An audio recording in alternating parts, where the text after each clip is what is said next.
Okay, so this is the Gen 4 truck, Gen 4 brand that I'm going to be using for parts. So I had shown that we had bad studs, which is very common for these that are broken off.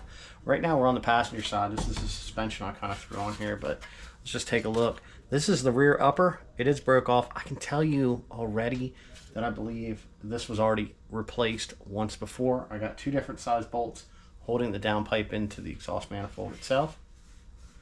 Let's just get in here. Let's take a closer look. All right, so here's our manifold. Right here is the one that had the bolt break off. I did get the upper bolt out. This one here's a different size down here on the bottom, but everything else came off so far on the top side of it. What I'm going to do is I'm going to get this off. This stuff is going to come off. They should all come off pretty easy. They're all 10 mil.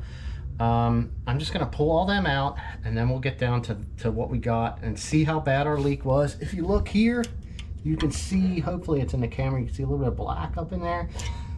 So it was leaking out of the gasket on this side. I believe the other side, the driver's side, has two broken in the rear. This one, I've seen some people say some will break in the front. I've never seen one broken, but hopefully everything comes out. Sometimes what I'll end up doing is I'll actually put a little bit of heat on these bolts before I go and pull them, and sometimes that helps, but hopefully I'll get lucky and these will all come out.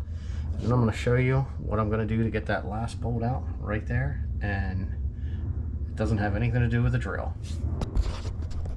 All right, I'm down to the last bolt. Everything did come out pretty easy. Some of these, this one almost looks like it's new. That's why I kind of thought maybe it's possible that something was replaced on this side at one time. So let's get this last one off of here. All right, so here we go. Let's pull this out.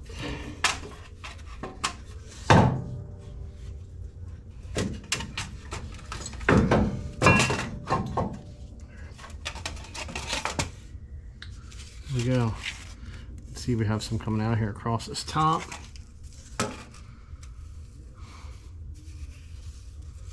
Oh no, the gasket doesn't look too terrible.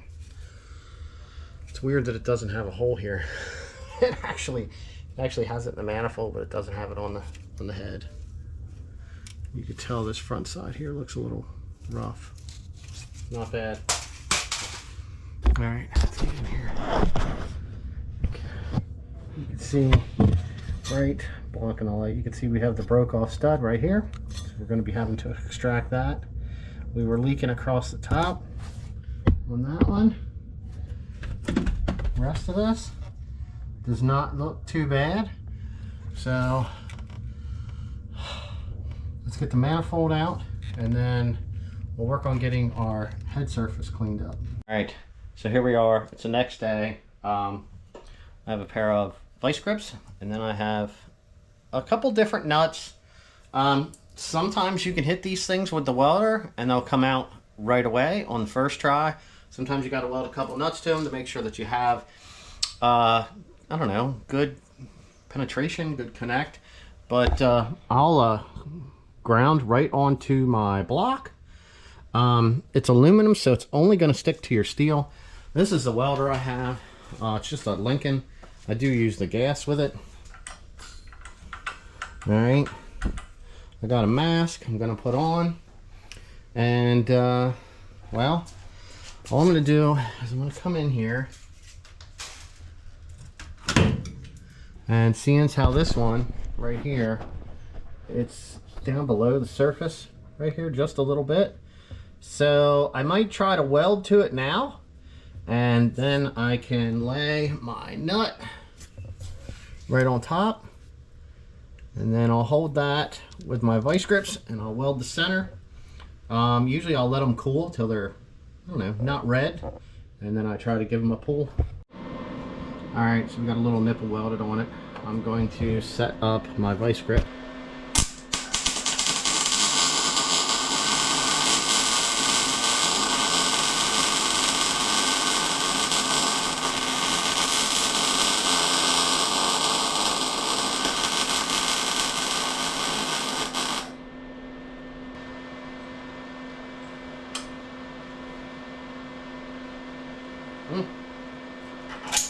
I think it might have took. Let's see. Right there. Would be easier if I did get a socket that fit this bolt, but this is what we got right now at the moment. And you can see it is screwing out. It is a little off center, which doesn't matter. All right, got your space back. This is an 18, so let's unscrew our stud.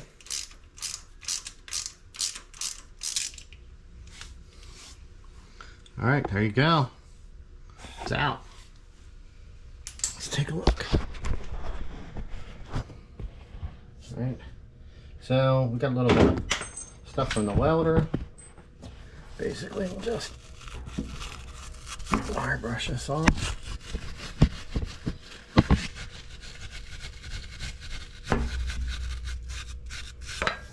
Look at that. Perfect. All right. So now all I have to do is get our manifold cleaned up and we'll get this thing reinstalled. I'll show you what gasket kit I got. I did buy a cheap one.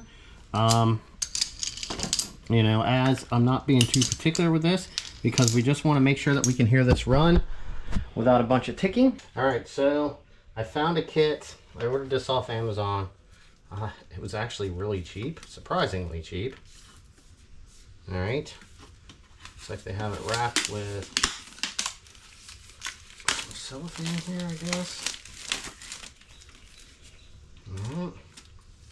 I don't know. The weird part to me is, like, this is metal on this back side, so like sealing against the head is kind of, I guess, like expected to be perfect or something. But anyway, they give you a whole bag of nuts and bolts. All right, so we know we need like 4 of these. Okay, and then one. Where's our Manny? We got our Manny down here. All right, so we had one here. This was here.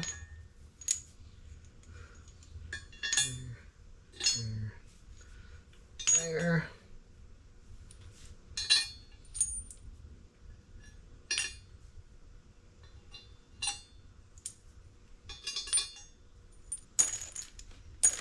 Now this was a kit for both sides. And on a side note, these do have some thread locker on them. I've always used the high temp red silicone on threads that I've applied into aluminum. I feel that this red, if this is actually red Loctite, it breaks down at a lower temperature than what this does to release, which is, this is 650, but this doesn't really work as a thread locker. It actually works more like, how would you say it? It kind of does work like a thread locker, but you don't have to add heat to it to break it down. What'll happen is the silicone keeps the steel from corroding to the aluminum in the hole, 1. 2, upon vibration and heat cycles, it doesn't let this pull out. So it actually locks it in place. So I put the high temp silicone on the threads of all the bolts when I install them. So it's just something I do. Everything looked good with the manifold. We just got it cleaned up for install here. I didn't really go over what I had used for tools, so hopefully we can see this. I've got a 10 here, a 13. Those are for those bolts. I did have to use larger stuff. We had a 14 shallow, I believe, for our big bolts that went through here. Now one of these clips broke apart, so it's just a square nut, so I used a set of adjustable wrench, I guess you want to call it that. I did also have a ratchet set up with a 10 that was 3/8 drive, because a couple of them were kind of tight for this, just to see if they were going to break loose. And like I said, everything did work out pretty good for this manifold. All right, yeah, here's our heat shield. So we'll probably grab this with some vice grips, and then we'll grab that with the 10. This part here looks like it's actually broke off, I believe, but that's no big deal. And we have a heat shield that we can reuse. All right, let's take a look. This way you can see we got everything cleaned up. I did take my angle grinder to this, and I laid an edge on it. You could see where it was separated here. It did get moisture in behind this. If they'd have used this third hole on this motor, it probably would have helped hold this, but I see this on the LS motors that are in trucks too, so it's nothing out of the norm. So let's get our gasket installed and our manifold. Okay,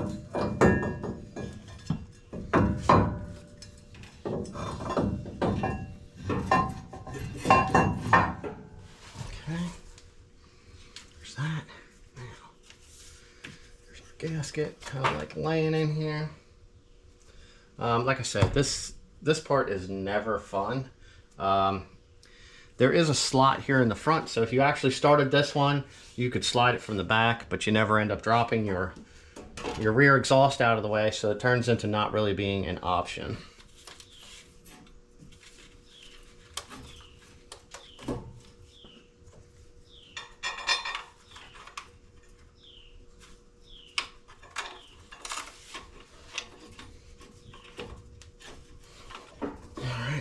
Got one started.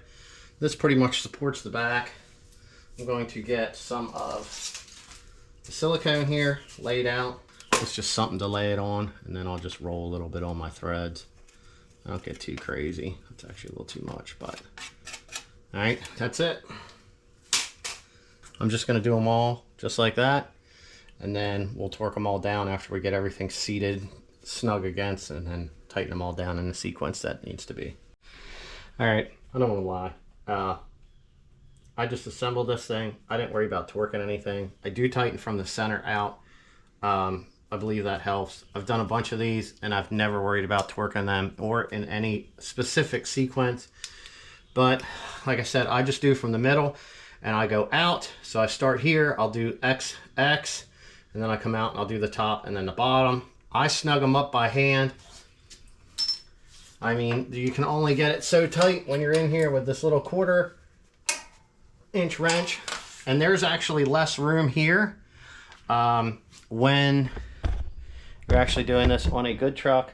Normally what I do is I'll jack it up, I'll support it, I'll remove my tire and my inner well, and that usually gives me plenty of room to access everything in here on the passenger side and most of the time the driver's side. But this is going to be the first time in a 4th gen Ram. I believe you have to remove the oil dipstick out of the way and possibly the steering shaft. So there'll be a little bit more to get into with that. Right now, all we have to do is install our downpipe bolts right here.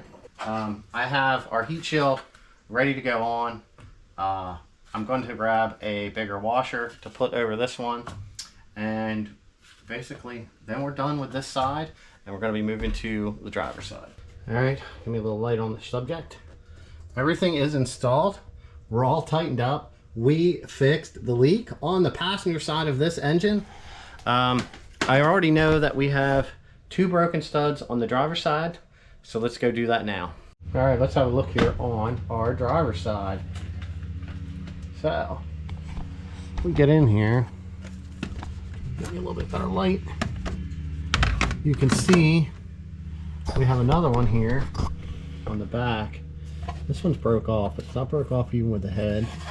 And then I think there's one on this lower side that's snapped. Yep. That one's going to be even with the head. Alright. Now, as I'm looking at this, we have our oil dipstick too right here. Now everything is on this particular truck is actually a little bit tighter over. This stuff should be way back. The stuff that's up here Should be back this way just a little bit. But let's get in here, see what we got to do. It looks like we already have the bolt off down here that holds the dipstick on. All right. Now, let's see if we can wiggle this thing out. It's always best probably to take the stick out itself. Well, I got to see where it's at in the block, and then we'll worry about getting it the rest of the way out. I did read some stuff about having to remove this. I think once we actually get this out of the way, we might have a good chance at just getting that off. So we'll have to undo our downpipe right here. So we have those two. But I'm right now going to try to focus on getting the rest of this off for our cover. We do have some damage here on this, which I'll probably end up just reinstalling this with a larger washer, unless maybe I can tack weld it or something. For now, that's what we're going to do. Let you know what I got to do to get this dipstick out. Alright, down here on the very bottom, which is probably nearly impossible to see, there's a bolt that holds the dipstick down in. Alright, now that goes into the block, but it's behind the engine plate for the motor mount that bolts to the block. So there's real no way to get that. So I just kind of bent it a little bit out of the way, very gently. And then we slid this out with our broken stud. I just snapped the rear off. I'll probably try to finagle it back in there, if that's a word. As you can see, we got some black coming out the top there. All right, so I did get this removed. I had to pull out on the manifold a little bit to get it off that back stud right there. And then I slid our gasket out here. So that'll be easy to get back in. The manifold, not quite sure how to get it out of there just as of yet, but I wanted to get some video of it in here so we could see what this is like. So we have one there, and I think the one on the bottom in the back is busted off. So these will be pretty easy to get off with the location where they're at. It was just getting everything else off out of the way. All of the bolts did come out. I actually had to use a 10 mil ratchet wrench for these two here on the top behind the steering shaft and this, because my deep well quarter was just a little too long. So I'm gonna see what I got to do to finagle. That's a pretty good word, right? This manifold, and see if it'll move out of here. All right, we got the upper one, and it's coming on. All right, it was a success. We've got both of the bolts out. Okay, see, these things are going to be pretty hot. So let's get down here and take a close look. All right, so I tried once. I just didn't get the right angle in there, and I ended up hitting the side of the nut. Then I got this one. It wasn't centered, but it didn't matter because it still came out. Here's our long stud. I just welded the nut on there. Like I said, normally what I would do is I would heat that a little bit with a torch, and then I have one of those easy out things you put on like a stripped out bolt, and then you remove it that way.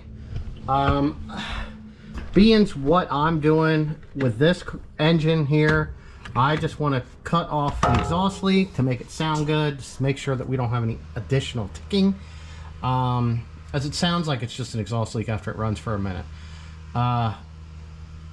I'm not too worried about getting that exhaust manifold off of there. I will get it to the side, and I'm going to get in here and I'm going to brush off any of the surfaces that I can, and then I'm just going to reassemble this thing. This isn't getting fixed to be, well, yeah, if you look, that's the frame rail right there. So, or if you haven't caught the last episode of the first parts truck, and that's what this is. So there is footage in that video where you can hear the engine making noise on startup for the first time, and figuring out that it is the bolts that are broken off. So we're just going to eliminate that so that we can have a good sounding engine in case someone needs to use this thing. We have an engine that they can hear running before it's pulled, or if I make a video of it, or at most, I know personally that it's not making any noise. So here we go. I'm going to get this thing cleaned up the best I can with the trusty old wire brush. We're going to get everything reinstalled just like I did on the other side. New gasket, new bolts. Like I said, I'm going to be putting RTV on the threads when I reassemble this, and hopefully we can get the heat shield back in here to at least work somewhat for the time being, as I really don't believe it's going to run that long, so it's not really going to matter. But that's our goals.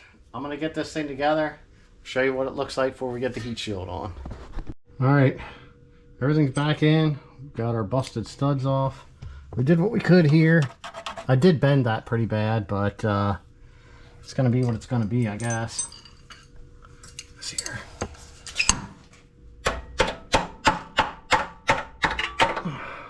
It's still going to, it's not going to rattle, but it's still going to do its job as a heat shield. We're moments away from firing this thing up. I'm going to throw this wheel on, clean up some tools, and we'll see how this thing sounds. All right. This is as close as you're going to get for noise. See what this thing sounds like when it starts up now.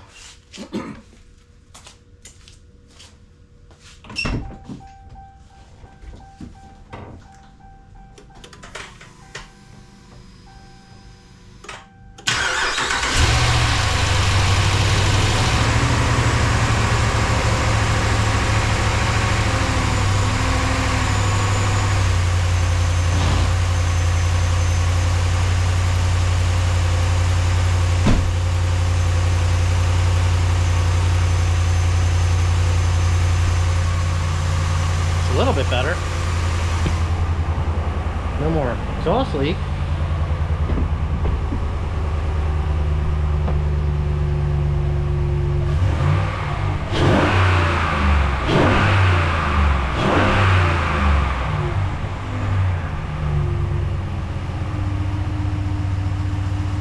I'll take it. It works.